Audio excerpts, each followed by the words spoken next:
they're human. They're going to let me down. And I had to walk that out differently, I think, as I progressed through the years. And honestly, who are we to have these expectations of other people? I know. You're listening to the Nacho Kids Podcast, where we discuss all things step family related. Real stories, real people, real help.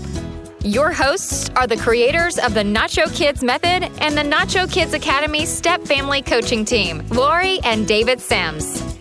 Welcome to episode 149 of the Nacho Kids Podcast. I'm so proud of you. Thank you. I've been working hard on that.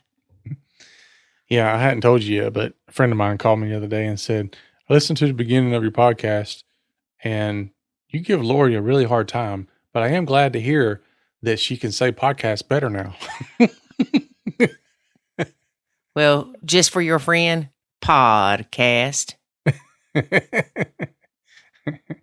All right. So what we got going on, David? What we got going on? I don't know. I'm following your lead. I'm sure we're giving away something. Yeah. And I'm sure we are talking about something spectacular. Of course. And interviewing someone amazing.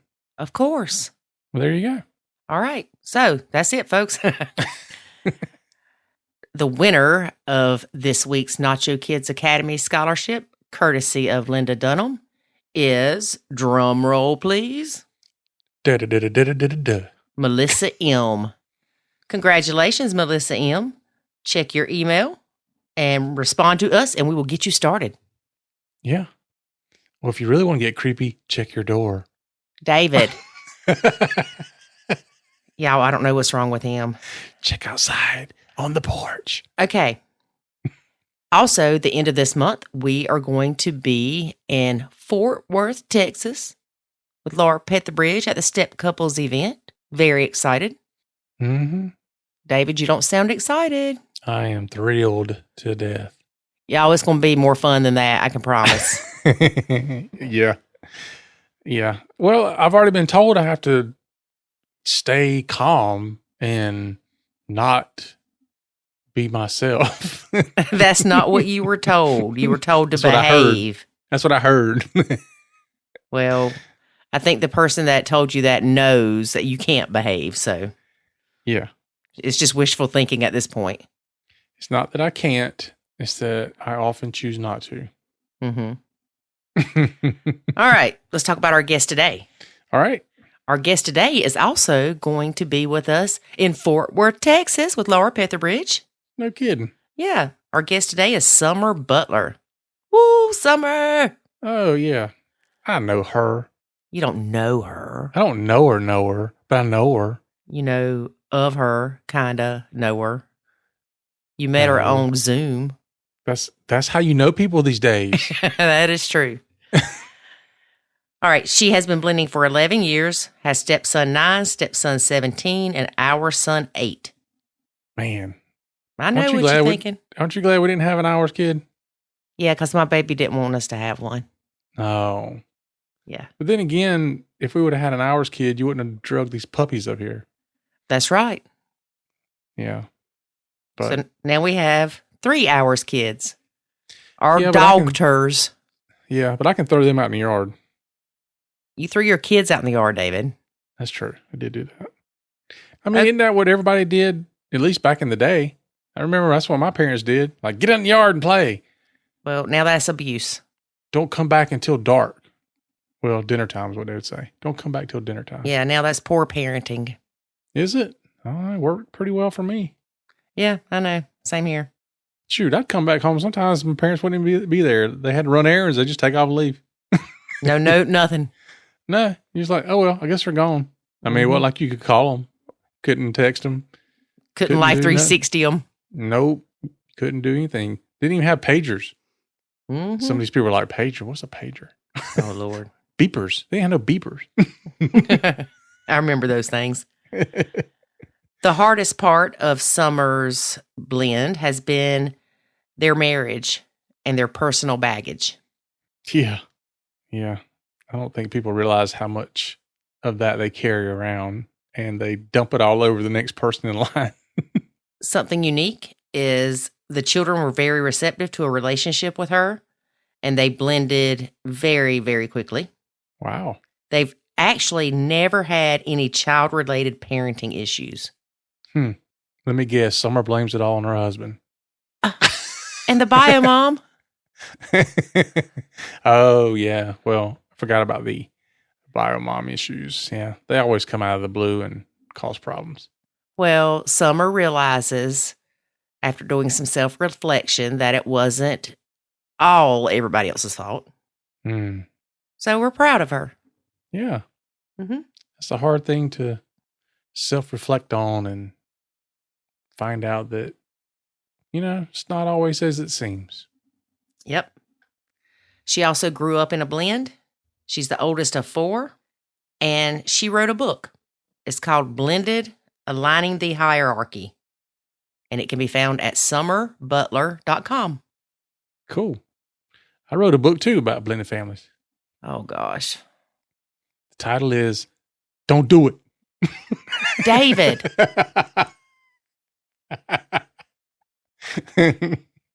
You do realize that we're in the business of helping people save their blend and get into a healthy blend, not don't do it. I didn't say don't get remarried. I just said don't do it. And you took it to mean don't get into a blended family. David, What? I don't have the energy today. Just think about it. Every time you open your mouth, you go, don't do it.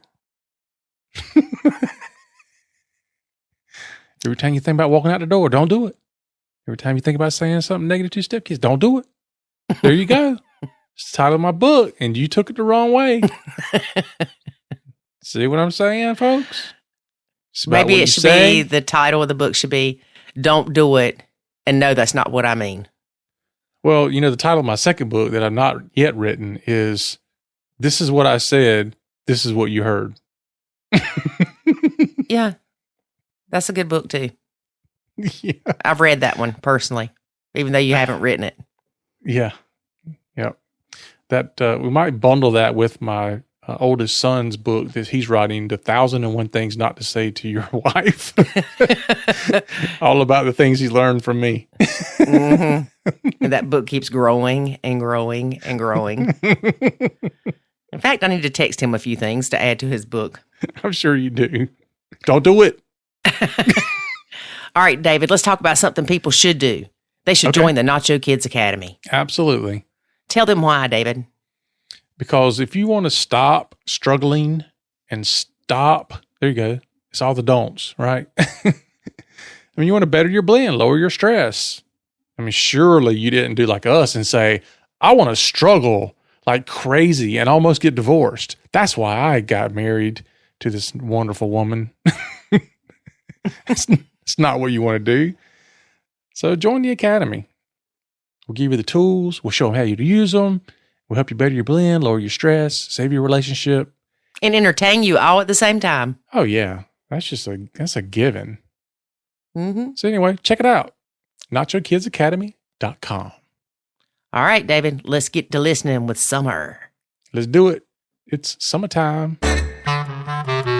Today we have stepmom Summer. Hey, Summer, how are you? Hey, Lori. I'm good. How are you? Good.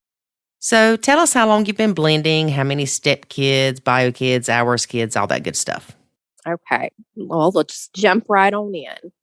Okay. Andy and I got married. I think we met in 2011, married in 2012. So we've been together about 11 years. And he has 2 little boys. Well, they're not little anymore. They were little at the time. So they were 6 and 8 when we met. And they are 17 and 19, almost 20 now. And they lived with Andy full time when I met them. So I really kind of stepped into a family of 3. Mm-hmm. And we did life together maybe 2 years before Eli came, maybe 3 years. Eli's 8. And that's ours baby. So that was it. The transition in the beginning was just from me being a single career woman, living the single life. And I kind of walked into this role as a stepmom and a wife. Decided pretty shortly after I met Andy that my heart's desire was to leave my career and stay home with the boys. So I'd say within a year, I got married, left a long career that I had established, and became a full-time stay-at-home stepmom. We moved. We did a lot of the big things right in the beginning, and then waited a couple years before we had Eli. But that's kind of our family dynamics and how that came to be. I'm sure it was hard on you going from the single life, living by yourself, to moving in with someone that has 2 kids. I mean, I think that when Andy and I met, we just kind of knew. Like, I feel like we knew that God had put us together and this is what was meant to be. And I honestly met the kids pretty quickly after. And yeah, it was almost like we've operated on Godspeed this entire time. Like, I feel like, when you jump into a blended family, you're really kind of jumping into things backwards, right? Like, I think in nuclear families, like you get married and then you buy the house and then you have the kids and things fall in a different order and you have time to maybe settle into each change. But with the blended family, it almost works backwards. Like, it's like, there's already the kids, there's already an established home, there's already an established pattern of the way things work. And I'm not sure I necessarily knew what I was getting into. And that's not a bad thing, but it was definitely an adjustment. Let's just say that, going from single to stepmom, living in the city, moving up to the burbs. While a lot of that was fun, I think I lost myself in the process right in the beginning. And maybe because I was trying to figure out my role as a stepmom and transitioning my identity from who I was into who now I was becoming. And that part felt maybe a little tricky, and where we started to veer off the path of good intentions there in the beginning. A lot of times we lose ourselves just getting into a relationship with someone. Yeah. We stop hanging out with friends as much. We, for lack of a better phrase, are up that person's butt. Yeah. And then you come into the blend. And like you said, you're trying to figure out your role. You're trying to be supportive of your husband. You're trying to build a bond with the stepkids. And it is so easy to lose yourself. And then the next thing you know, you wonder why, and I'm not saying this was you, but you wonder why you don't feel like yourself and why you're not happy like you used to be. And it's because you quit doing those things you enjoyed. And I'm not saying that you should go back out drinking and partying or anything, but spend time with yourself. Do a hobby. It's so important for us not to get so caught up in this blended family stepmom role to where we do forget who we are. Yeah. And a lot of that for me, I think, it's so true. And what ended up happening, and we're 11 years in, so I can look back now with a clear set of eyes and more emotional maturity and more spiritual maturity. But looking back at the beginning of our journey, some of that's natural and normal, and you're enthralled with this new person you're dating. And, for me, I instantly loved the children, and that was an easy part of our blend. Mm-hmm. Don't hear me say that our blend has been all easy, because I'll get into some of that. But I think what happened is that I had unrealistic expectations of my husband to make me happy, because he had, I was happy in the beginning and it was fun, and not to say that it's not now, but my expectations have changed. So I don't require him to make me happy. And what I've had to learn along these 11 years, and really through the process of losing myself, is that I just had to release the expectations I had of others. And that includes my husband, the stepkids, my child, people outside of our home, like releasing expectations of them being responsible for, first of all, defining me as a stepmom. Like, I think we do look to others to give us those job descriptions. Like, who do you want me to be? How can I be the best second wife, which is already an intimidating title. I think, we walk into that feeling like we need to prove ourselves. And then how am I to be a good stepmom? But what I've learned along the way is that placing my expectations in others for the definition of who I am completely ruined me and ruined, a lot of the relationship building in the beginning. And what I've had to do is surrender that to God in the process and say, He is the only one that defines me. And it is in Him I find my joy and my strength, and not anyone else, because they're human. They're going to let me down. And I had to walk that out differently, I think, as I progressed through the years. And honestly, who are we to have these expectations of other people? I know. I don't know why we do that as humans. I think at least I'll speak for myself. I came from a broken home. My parents divorced when I was 13, and both have remarried. My mom twice and my dad, multiple times. And I had this idea that when I walked into our blended family, I knew what to do because I'd been through it. And some of the experience was helpful. And I think I knew how not to be a step parent and how to be a step parent. Like, the step parent role for me was an easier one to slide into. But what I didn't realize is that I just had a horrible foundation for marriage. And my idea of what marriage looked like, because of my experience, led me to have these unrealistic expectations of my husband. And so that's where our blended family mess kind of happened, was in the marriage piece, not necessarily the parenting piece. But, I think when we show up to relationships broken and we have these expectations that our husbands or kids or stepkids are responsible for putting us back together, and it's not possible. And we have to release that and give that to God, who's the only one that can, fix those broken places in our foundations.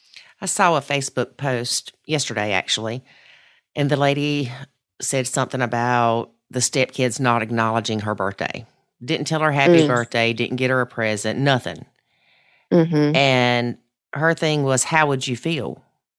Yeah. Well, I create my own happiness. And y'all might think I'm crazy. I buy my own birthday cake if I want one. I buy my own presents because, David's like, I really wish you would just tell me what to get you. And I said, well, maybe this year I'll give you a list and you can pick. And the things you don't get me, I'll get myself. There you go. But there's no expectations or disappointment around my birthday because I don't have any expectations. Yeah. None. Yeah. Yeah. Well, and to kind of speak into that, it's like, my feelings would be hurt. Like, if that happened to me, my feelings would be hurt, and feelings are valid, but they're not to be trusted. And so, what I've learned along the way is, like, a feeling isn't good or bad. It's just an indicator that something needs to change. And so if you have hurt feelings about a situation like your birthday and they don't acknowledge it, your responsibility in that is to communicate your needs in the future. And I've had to learn that the hard way. But, like, if I do have an experience that causes feelings of, like, feeling hurt, like maybe it's Mother's Day or your birthday or, whatever day it is, and that your feelings get hurt around that, if there's no acknowledgement, well, your responsibility in that is to say to your husband or even the stepkids, like, hey, it would feel good if you said happy birthday on my birthday. And that may feel like a very weird conversation to have. But in my opinion, you can't be upset with somebody that doesn't meet an expectation if you haven't communicated that expectation to them. And so that's kind of our place in that. You know what I mean? Like, absolutely, we would have hurt feelings, like I would, if that didn't get acknowledged. But if I haven't communicated in a healthy way, like, hey, my birthday's coming up. Would you like to celebrate with her? I would love to celebrate with you. Let's do X, Y, and Z. Are you available? While that seems weird, I think that's how we get in this trap of disappointment, is that when we expect everybody to know what our expectations are, and then they fail us, and then we're mad at them, and we have to take a look at our part in that. And that's awkward. I mean, it's an awkward thing to have to do, but I think communication in blended families has to be like 10 times more practiced, just because there is so many dynamics to overcome. Yeah. And you could tell your stepkids, I'd like it if you told me happy birthday, but that doesn't mean they're going to do it next year. Correct. Or you could do like a friend of mine. Yeah. Her birthday's towards the end of August. She starts August the 1st. It's my birthday month. Y'all don't forget my birthday. I mean, every day she reminds everybody that her birthday's coming up. But that still doesn't mean that the stepkids are going to say happy birthday. You Right. can't make other people do what you want them to do. Correct. Yep. Completely out of your control. And some people don't put that same weight on holidays and birthdays. Right. My dad, even for my birthday, it was funny. He'll put it on Facebook. Happy birthday. And I'm thinking, can you not pick up the phone? So last year he called me, and I'm thinking, when I saw his name on my phone, I'm like, oh, my daddy's going to call and tell me happy birthday. And guess what? No. He talked about everything else. Never once did he say happy birthday. Oh, no. And I just laughed about it, though, because that's him. You know, that's who he is. And it's okay. And I talked to him later about it, and I said, yeah, I really thought you were going to tell me happy birthday. He said, well, then you should have told me. And I started laughing. I said, but that defeats the purpose. Right. Exactly. I'd seen another post, too, similar to what you're saying.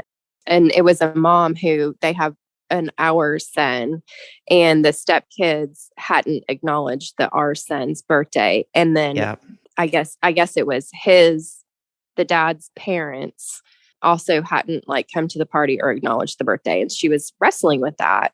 And one of the things that instantly popped in my head is because she had said, I just feel bad. My son is never going to get this.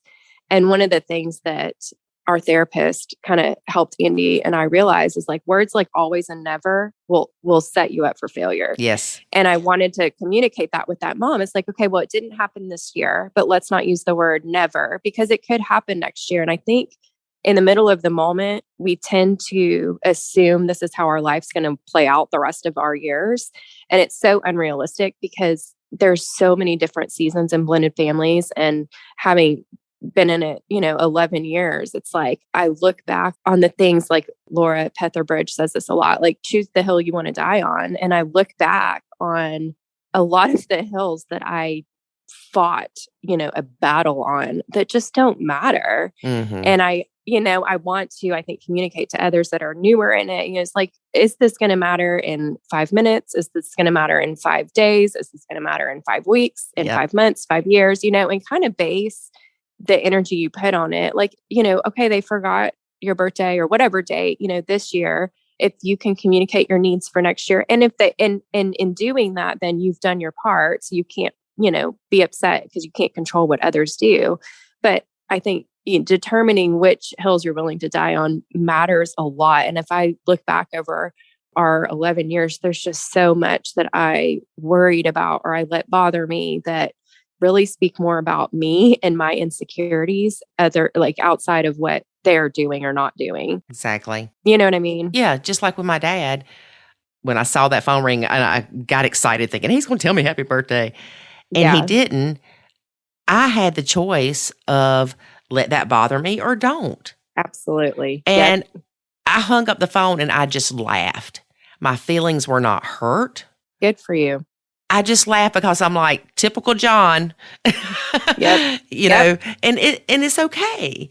You have to let people be who they are. Yeah. And if you have a problem with who they are, that's your problem. Exactly.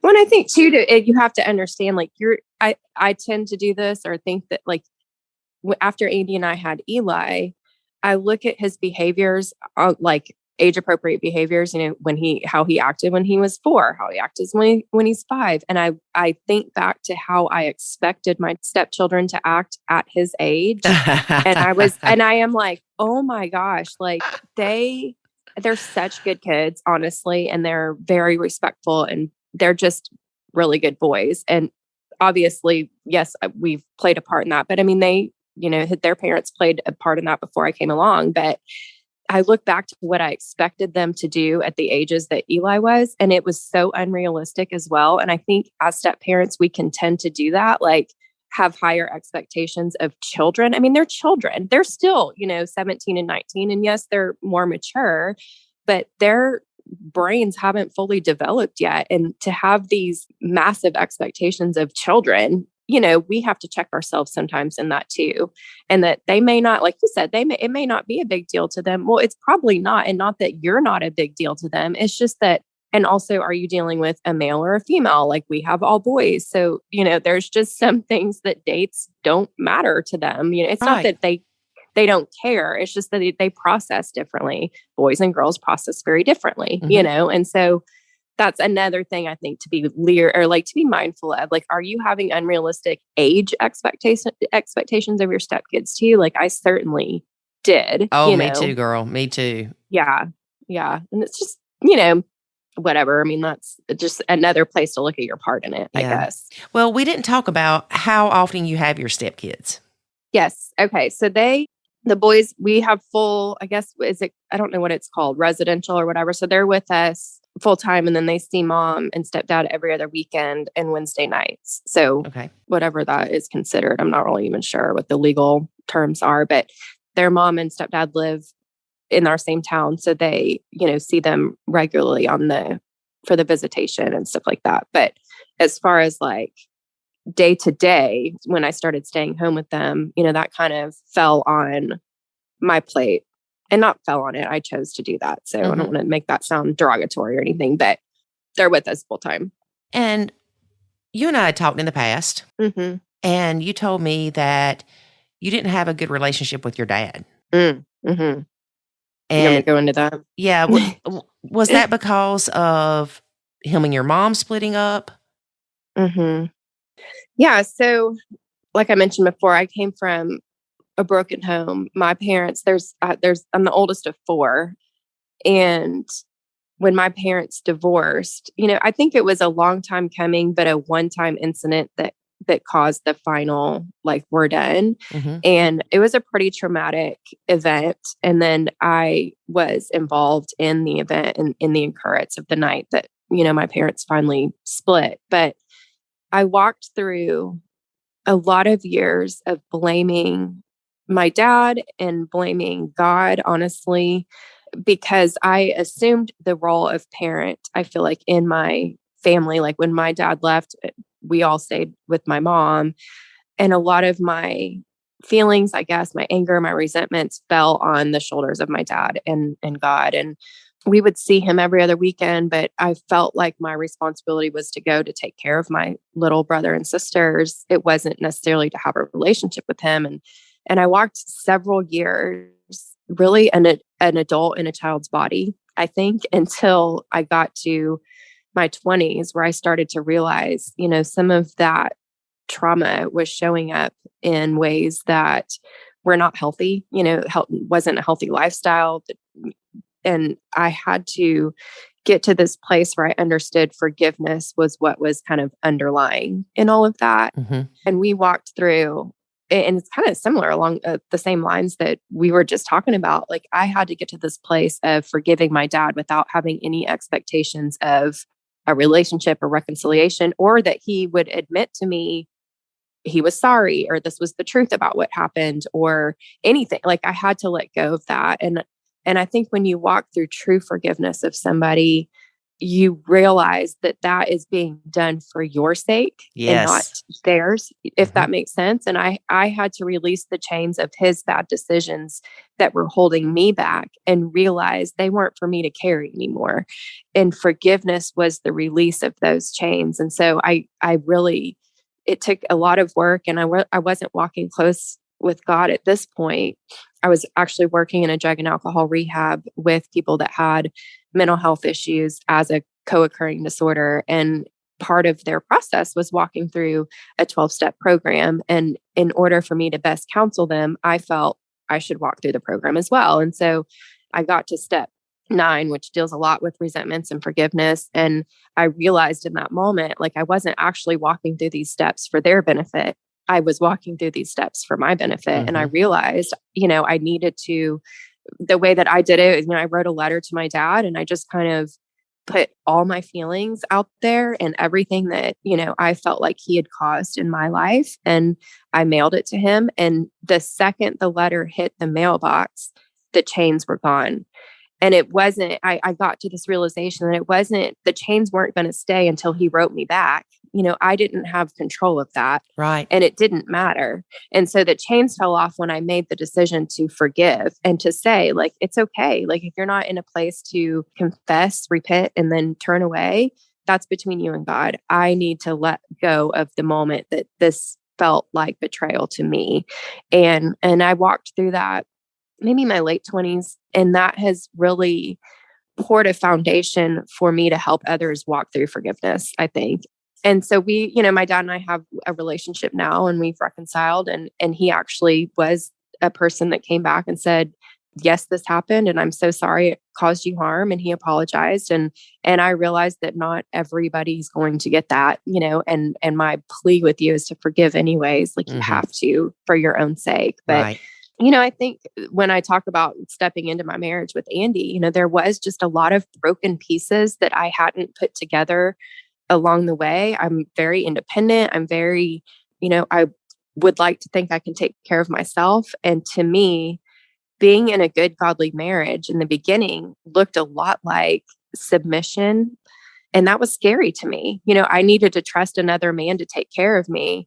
And that's his responsibility in life, too, as a godly husband. But that in the beginning of our marriage looked frightening to me. And I had a lot of insecurities about being a second wife and being a stepmom, and, questioned a lot of, like, what if he reconciled with his ex-wife? I mean, they have 2 kids together. They were married for 10 years. Like, what if that happened? And I really went about the first few years of our marriage in this controlling state, and out of insecurity, questioned a lot of his intentions, and for no reason except for my own insecurities. And so having walked through the forgiveness piece was just one step, but there's always this lifetime of healing, I think, that has to happen. And some of that doesn't happen until you're in your own marriage. Unfortunately for Andy, that happened a lot in our first few years, and we've been through therapy and have to maintain conscious work in our marriage to be healthy. Right. And when we had talked before, you mentioned that you had some jealousy issues. Mm-hmm. Yeah. And that you required communication with the ex. Yeah. To go through you. Yeah. And it's funny because I think in that same conversation, we talked about like the Nacho Kids, and like how amazing like that is such a great tool for people. And I was like, I just don't know that it's for me. And, we kind of laughed, and then it dawned on me, like, it was for me, it's not Nacho Kids, it's Nacho ex-wife. And I can get into why that is. It's like, in the beginning of our marriage, just had these massive insecurities, and it didn't have anything to do with Andy. I mean, as I look back now, that was because of my past and my history and a lot of the things that I'd walked to prior to meeting him. But because of those insecurities, and I justified my actions by saying, well, I'm the stay-at-home parent, so I need to have all the communication with the other home. And for a lot of years, that actually worked for us. And the communication was just between, Andy's ex-wife and I. And what ended up happening, and what I realized through therapy and through some self-growth of my own, is that actually was rooted in control and not in the goodness of my heart. So, God had kind of started to tug on my heart a little bit into our marriage. Like, what are the intentions of your heart? Like, how can we purify what you're doing? Are you approaching this situation with your stepsons eager to serve, or are you trying to lord over them and control what they're doing by this communication? And what ended up happening is my insecurity and need for the communication to come to me kind of created this triangle in our marriage where, a healthy marriage, it's God, husband, wife. And for us, I had placed ex-wife into the triangle with Andy and I. And, while that might not make sense if you're not following the hierarchy, like for Andy and I, it kind of just threw us off, and it allowed me to take control in areas that I really shouldn't have been in control of. And when I realized that, with the help of our therapist, I just had to take this massive step back. And what that did was communicate to my husband, like, hey, I trust you. I trust you to have the communication. I trust you to be a good parent. I trust you to take care of these things on your own. And it really communicated that, inadvertently to the boy's mom as well. Like, hey, I trust you to have communication with their dad and to co-parent and do that effectively without me being involved. And, it was a hard transition because it was something we were comfortable doing. So transitioning out of that role always is hard at first. I think for everybody involved because it's new and different and it's not how we were doing things. But what it did was set up Andy and I to have a healthy marriage and putting God first and then each other and leaving, everything else kind of outside of the fence, which is what we need to do. But getting to that place of like understanding, my personal issues and how our blended family could identify those for me and within me so that God could refine them out of me. That takes some spiritual and emotional maturity to say, like, look, I have my part. Everybody has their own part in the problem, right? And we can only work on and focus on ourselves.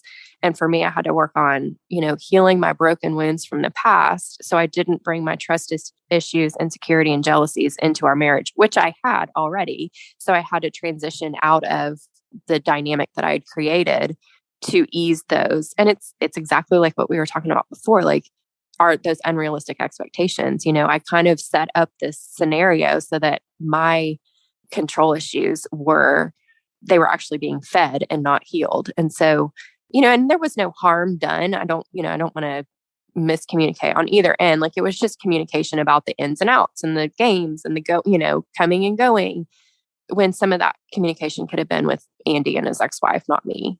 So I had to just back on out of there. Well, and he let you do it because it was easier for him.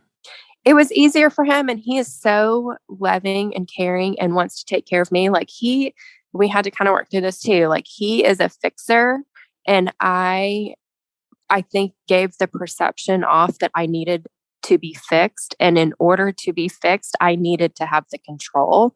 And so in his unconscious or subconscious state, like, he wanted me to be happy and he wanted me to feel like I was in control, and he had nothing to hide. So it wasn't out of malicious or like laziness. He allowed me to have that because I think he wanted to make me feel comfortable in the new role that I was in. But what ended up happening, we had to learn in therapy, was like, in order to reset that, we had to kind of come up with this code term, like, after I stepped out and then there was a situation that would happen that would kind of trigger my control, and I would want to look at his text or look at the emails or help him respond or like go psycho, like, I think a lot of us do. Uh-huh. I had to pull him aside and we had to like have this conversation.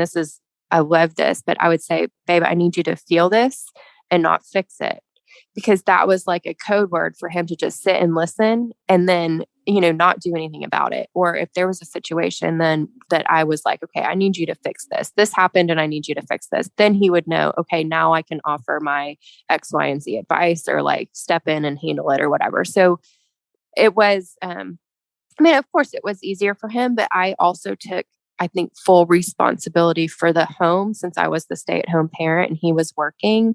And that's kind of what we were talking about before too, is like navigating those new dynamics are so tricky, and you don't know what you don't know, or you don't know what's not going to work until you actually kind of walk through it, which is why I think your model is so amazing for people that are like in the grunt of it and are like, okay, this is not working. Well, here's a solution. We always need to be solution focused. And what's your part in it? Mm-hmm. And I think you do so well of that. It's like, this is your part in it. And this is what can work if you, apply it in a healthy, loving manner. Right. And it's so hard to look at ourselves and realize what we contribute to the blend that's not healthy. Yeah.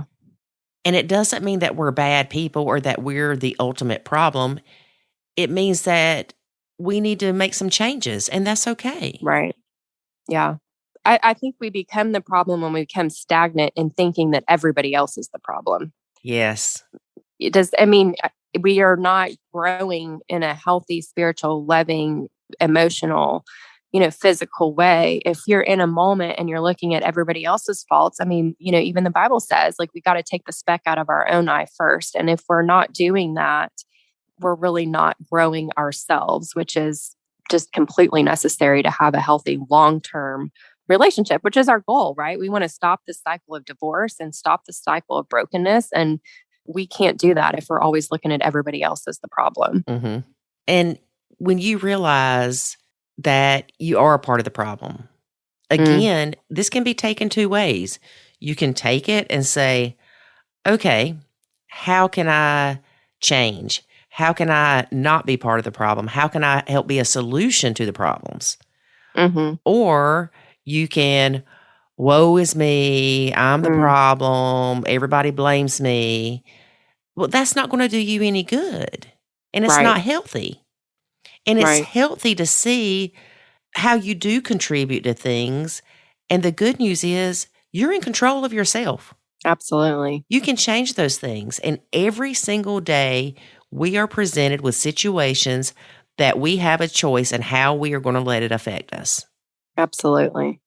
It can be as simple as you go to McDonald's and the lady at the drive-thru is rude to you. You can be rude back to her, or you can just say, I hope your day gets better. Mm-hmm. You can be a strong presence in a positive way in the blend. Yeah. And sometimes I think I had to learn this the hard way. And I love that your model teaches how to step away in a healthy manner, because I think so often we tend to show up to every conversation we're invited to, and that's not necessary. Shoot, girl, we show up to conversations we weren't invited to. Correct. And I think, learning that staying silent sometimes communicates strength. That takes some time to get to, because, I think, like we said, especially in the beginning, you're just trying to figure out your place. You're trying to figure out your role. You've lost a little bit of yourself in the marriage, or being the stepmom, or the title of that, or the work in that, which is, I started to find my worth in the work. And what I had to realize is that, that my work doesn't define me, God does. And He had given me the role of shepherding these children. And I really had to kind of shift my focus to that. It's like, so if I work for God and I know that, then what is my job description that He gives me?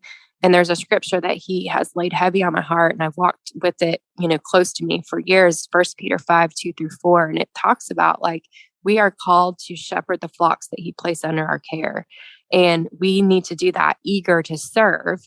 But where I had to have the shift, because I took that, but my heart was eager to serve the kids, not Christ. And so what that did was set me as a God, really, in their life. Like, I wanted them to look to me. I wanted them to hold my hand and not His. And I think the biggest thing that we can do, the greatest calling we have in these families, as blended families, as step parents, is to remove the stigma of brokenness, not allow these children to believe we can come in and correct the problem, but allow these children to take our hands so we can place it in God's. Because in the long run, He is who they need to be dependent on, and that's true even for my own biological son. Like, I have had a shift in my parenting. Like, am I parenting intentionally not to, have him, yes, honor and respect your parents, but do that because we are to honor and respect God. And so I know that gets a little bit deep, but we have to shift our focus when it comes to these children and our families. And if we can understand that we're to shepherd them and not lord over them, which is where I got stuck, in that control of the day to day. And you lose yourself in some of that. And rightfully so. We're humans, right? Like, that's just our natural instinct, is to want to be defined by the world. But the problem is the world's going to fail you and it goes away. Like, we're not here to get our reward in the world. We're here to do the work so we get our reward when we meet our Savior. And we have to communicate that in our families, and then be models of that to everybody outside of our home as well. And sometimes stepping away and being silent is the best way to model that, and that's a hard pill to swallow. It is. A lot of the time. Especially when you're very outspoken, which I am. Yeah, and same. I used to think that everybody needed to know what I was thinking. Right. And I was always... that it was right. Yeah, probably, yeah. Right? That's me, yeah. And I was always the person that had the guts to say what everybody else was afraid to say. But once I realized the power in keeping my mouth shut, we sit back, and if we honestly thought to ourselves, what is my input going to add? Is it coming from a place of love? Is it coming from a place of control? Mm. Where is it coming from? And play the conversation and the scenario out in your head. Mm-hmm. And if it's not going to help the situation, don't say anything. That's so true. I mean, it's like, it brings up 2 points. Like, is this going to help or hurt? And then outside of that is like, am I trying to say something to be right or to do right? Mm-hmm. And there's such a difference in that. It's like, if I'm trying to be right and prove my X, Y, and Z, that's not necessarily always doing right, which, some of that, it just takes a pause in the moment. I use this term in the book, pause and pray. And I really had to practice that, like in the moments of Andy and I fighting, like, I'm just going to pause in this, because I can't handle the situation alone, first of all.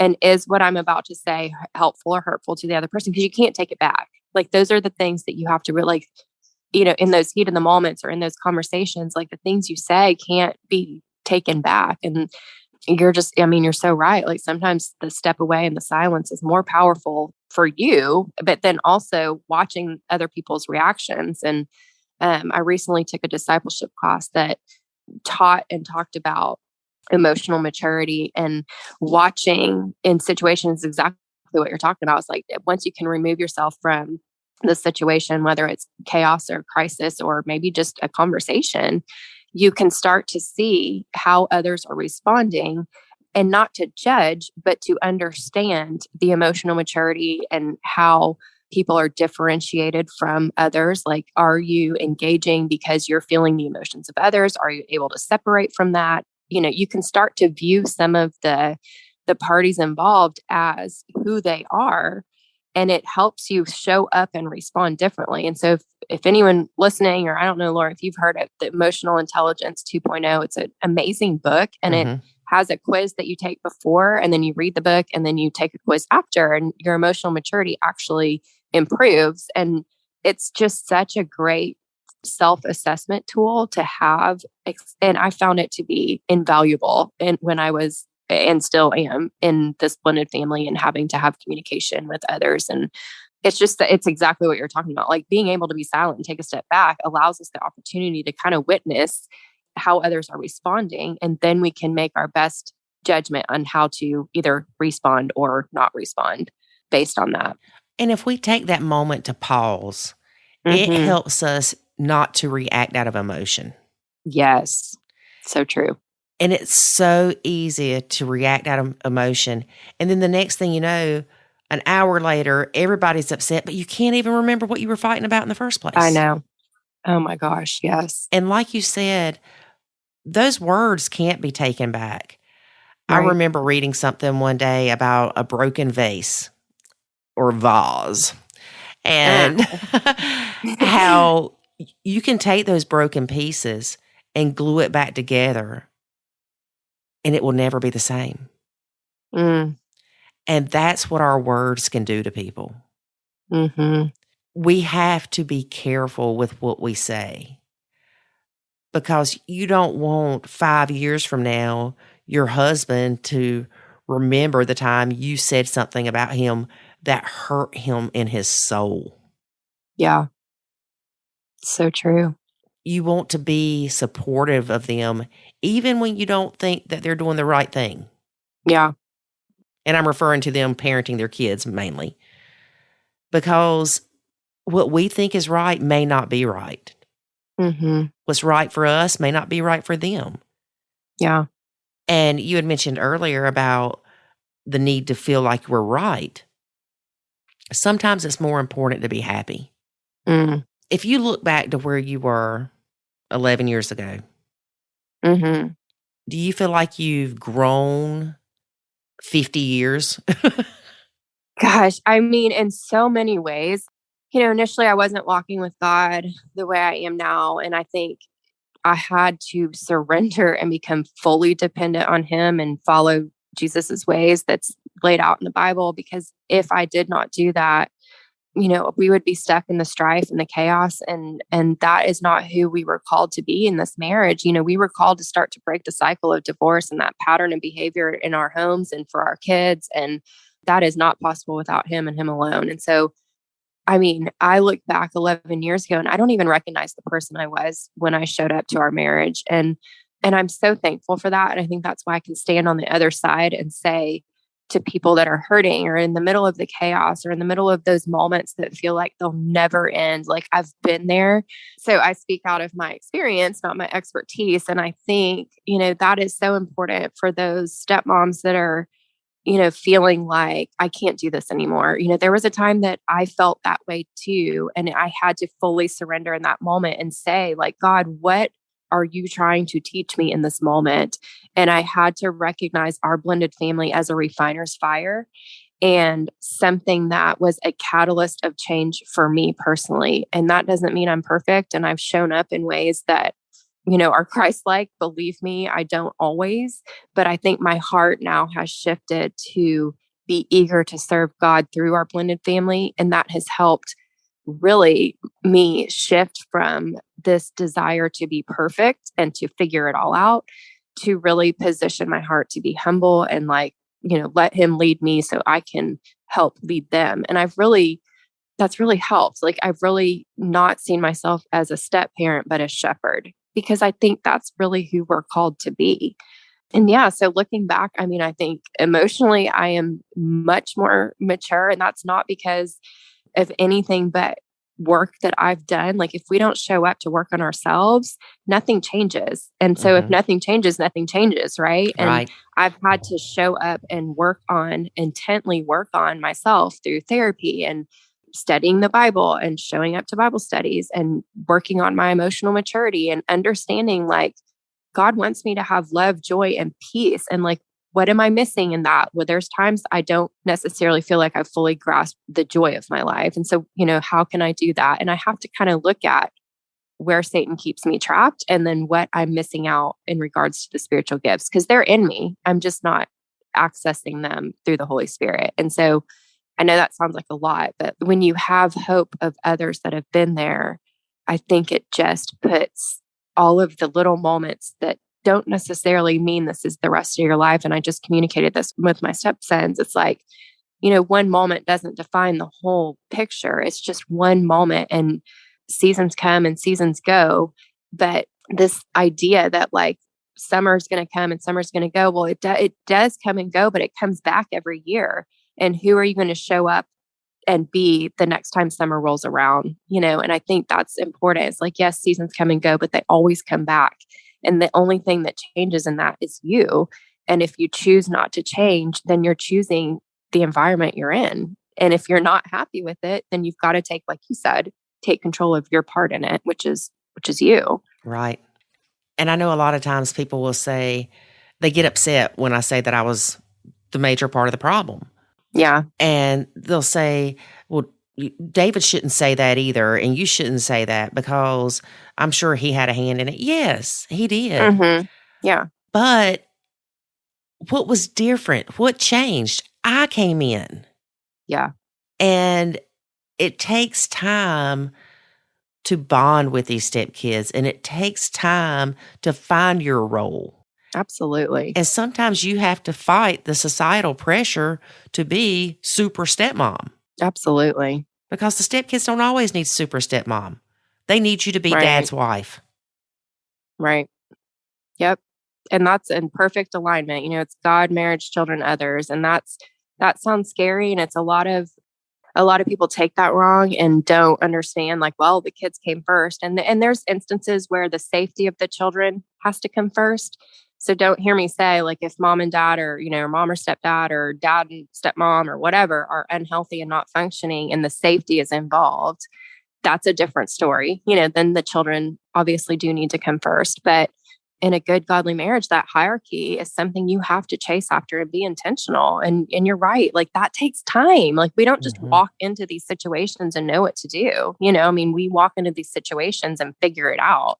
But if we're staying stagnant and staying stuck, that's not going to work. And you can't control David. I can't control Andy. The only person I can control is myself. And, that takes time to figure out too. You just get caught up in all of the emotions of it. But, Melanie Anthony had said something one time about, well, actually it was that your marriage comes before your kids. Yeah. And I said, I disagree with that. Mm-hmm. And she's like, what? I'm like, yeah. And here's the thing is I think we all interpret that differently. Mm-hmm. Because if it boiled down to David saying either Jackson goes to live with his dad or we're splitting up, then bye-bye, Mhm. David. Mm-hmm. So in that instance, my kid comes first. Right. I have to take care of him. That is my job. That is my responsibility. Right. He can't take care of himself yet. Right.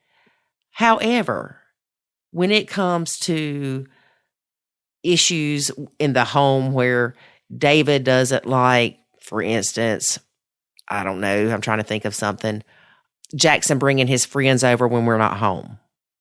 Mm. Mm-hmm. That's important that I consider what my spouse needs in our marriage, and he needs me to make my son not bring hoodlums to the house when he's gone. Right. Right. So in some senses, I agree.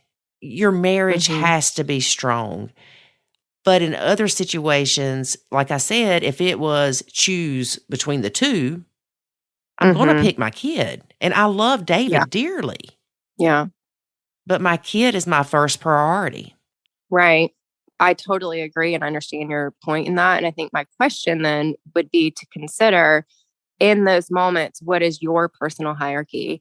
And I break this down in the book a little bit. It's like, I can't control Andy's hierarchy. So is David going to God with that first? And then is he coming to you and saying like, here's why I feel like Jackson should live with dad. And here's, and then are you going to God first and then your spouse and then the child? And so it really breaks down to your own personal hierarchy as well. And it's like, what would David in that situation? I know it's hypothetical, Right. but what in that situation is, Jackson doing that is causing David to react that way? And then has he prayed about that? Is this truly, so you have to have your own personal hierarchy straight to be able to discern, is this, an issue where I do have to take it for my child first? Like, is this a safety issue? Is this, going against what the custody is about? Or, so Mhm. that's, I think, your personal responsibility in that. Like, what is your personal relationship? Is your hierarchy God, your husband, then yours, then your children, and then others? And in a situation like that, broken down, that's where the question would be, and you can't control, obviously, David's hierarchy. I can't control Andy's, Mhm. but I can be an influence over it. And that is scriptural. It says, for the unbelieving spouse, they are sanctified by the belief of the spouse, which means they are influenced. And so am I showing up in a relationship with God inside of our marriage so that I am influencing Andy to do the same? And not to say that I'm his Holy Spirit, by no means. I like to think I am sometimes, but am I allowing God to speak through my actions into his spirit, which I know is there? And then we tackle that problem.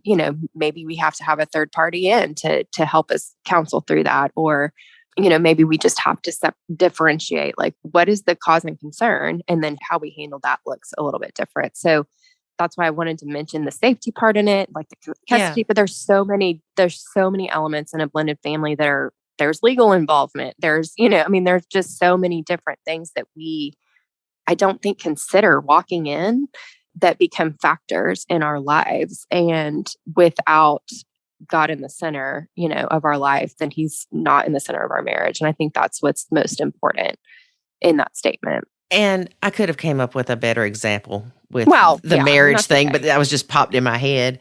Yeah. I mean, it makes sense, it makes sense. Yeah. And the other scenario I can think of is, say David and I have plans to go to a concert or out to eat or something, and Jackson's dad says, I can't get him tonight.